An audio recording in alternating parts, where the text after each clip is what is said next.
નમસ્કાર મિત્રો, સ્વાગત છે તમારું આપ સૌની સિયારી ચેનલ ગુજરાતી સાહિત્ય વિદ નિકુંજ યુટ્યુબ ચેનલમાં. હું નિકુંજ પરમાર આપ સૌનું તહેદિલ સ્વાગત કરું છું. તો આજના વિડીયોમાં ચર્ચા કરીશું 15 જૂને કાયમી શિક્ષક ભરતી શિક્ષા મંત્રી નિવેદન. મિત્રો, આવતીકાલે કાયમી ભરતી થશે. 34,000 કાયમી શિક્ષક ભરતી બાબતે અપડેટ.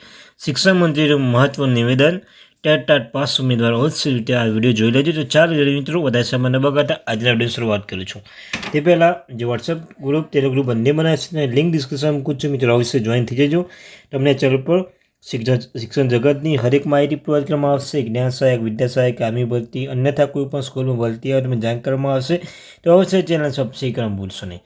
તો ચાલો મિત્રો, વધારે સમય ન બગાડતા વિડીયો શરૂઆત કરું છું. તો મિત્રો સૌપ્રથમ જે ડૉક્ટર કુબેરભાઈ ડિંડોર સાહેબ શિક્ષણ મંત્રી ગુજરાતના 10 વર્ષે 15 જૂનની આજુબાજુ શિક્ષકોની કાયમી ભરતી થશે. તો મિત્રો આવતીકાલે 15 જૂન થઈ રહી છે. શું મિત્રો આવતીકાલે કાયમી શિક્ષક ભરતીનું જાહેરનામું બહાર પડી શકે છે?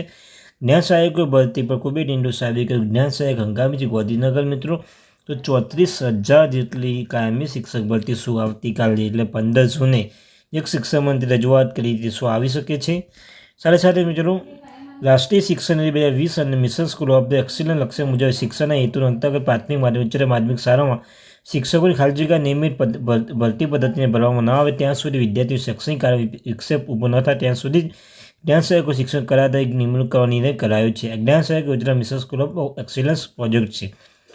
સાથે ગુજરાતમાં 10 શિક્ષકોમાં નોંધી છે. ગુજરાતમાં દર 15 જૂનની આજુબાજુ શિક્ષકોની કાયમી ભરતી થશે. તો શિક્ષકો કાયમી ભરતી રાહ જોતા ઉમેદવાર માટે ખૂબ જ સારા સમાચાર કહી શકાય. તો મિત્રો આવતીકાલે 15 જૂન છે. જોવું શિક્ષણ શું જાહેરનામું બહાર પડે છે કે જે કાયમી શિક્ષણ ભરતી બાબતે તો કોઈ અપડેટ આવશે તો તમે જાણ કરવામાં આવશે. ત્યાં આગળ થેન્ક યુ વેરી મચ.